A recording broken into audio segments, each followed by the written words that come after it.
नमस्कार, बहुत बहुत स्वागत है आपका। मैं हूं आपके साथ ऋतु ज्ञानवानी।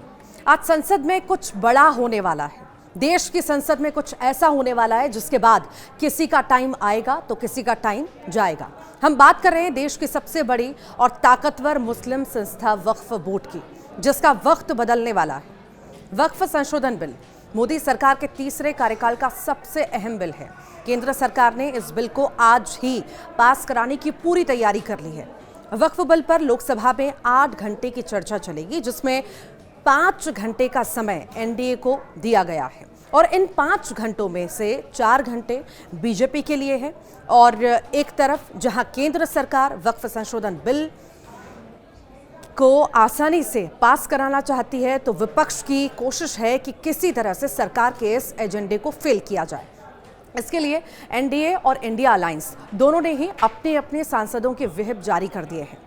वक्फ संशोधन बिल के खिलाफ इंडिया गठबंधन के नेताओं ने एकजुटता दिखाते हुए बड़ी बैठक की और रणनीति पर चर्चा भी की। बैठक में कांग्रेस नेता राहुल गांधी, मल्लिकार्जुन खड़गे और केसी वेणुगोपाल, समाजवादी पार्टी के नेता राम गोपाल यादव, एनसीपी और टीएमसी के नेता शामिल हुए। संसद में वक्फ संशोधन विधेयक पेश होने के दौरान सदन में भारी हंगामे के आसार हैं और यह हंगामा अब शुरू भी हो चुका है।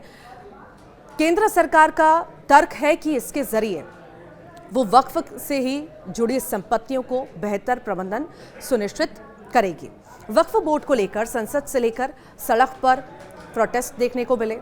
पिछले दिनों भी वक्फ पर जमकर प्रोटेस्ट हुआ, लेकिन ज्यादातर लोगों के मन में ये सवाल उठता होगा कि आखिर वक्फ है क्या, जिसको लेकर इतना बवाल मचा हुआ है और सरकार को पहले से मौजूद वक्फ कानून में संशोधन की जरूरत आखिर क्यों पड़ी है। दरअसल वक्फ कोई भी चल या अचल संपत्ति हो सकती है, जिसे इस्लाम को मानने वाला कोई भी व्यक्ति धार्मिक कार्यों के लिए दान कर सकता है। इस दान की हुई संपत्ति का कोई भी मालिक नहीं होता।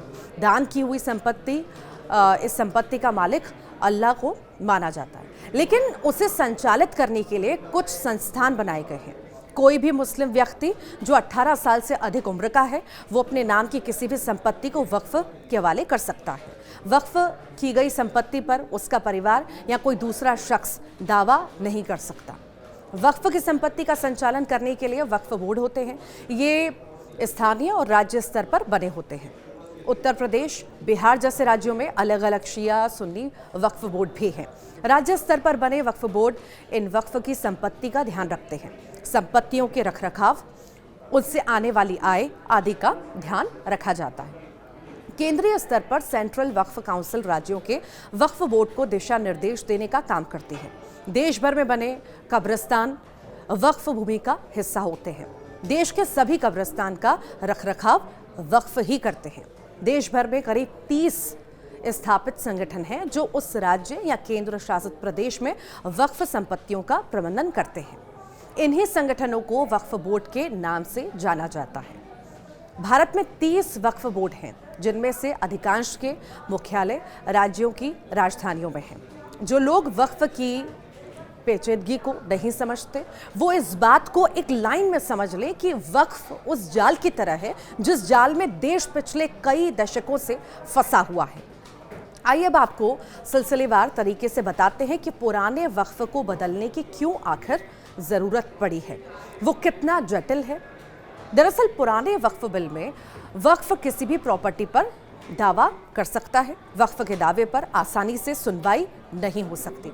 किसी जमीन पर एक बार वक्फ का दावा हो गया तो हमेशा के लिए वक्फ की ही वो हो जाती है।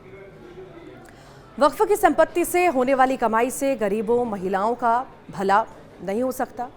दरअसल वक्फ बोर्ड को मुस्लिम समाज की जमीन पर नियंत्रण रखने के लिए बनाया गया था, लेकिन इसका गलत इस्तेमाल होने लगा, जिस वजह से पिछले कुछ सालों में वक्फ बोर्ड की जमीनों में बहुत तेजी से इजाफा भी हुआ।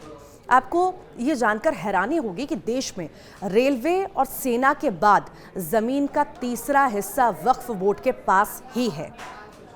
देश में अभी 3,56,047 वक्फ की संपत्तियां हैं।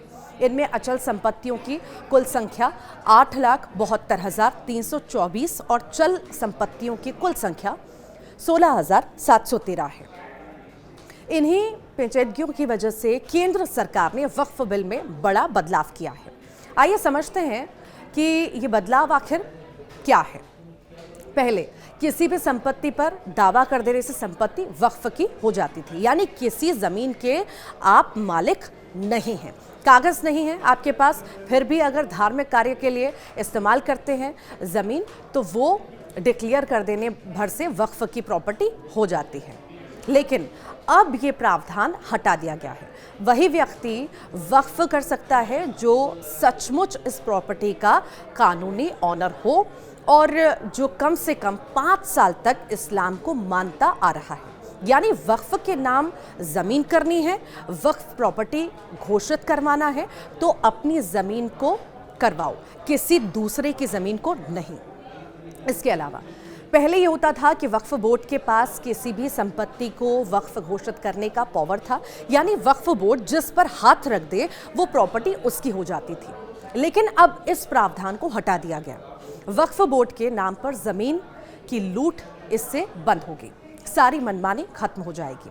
इसके अलावा पहले यह होता था कि वक्फ की संपत्ति के सर्वे के लिए सर्वे कमिश्नर का प्रावधान था, जो कह देते थे वही होता था।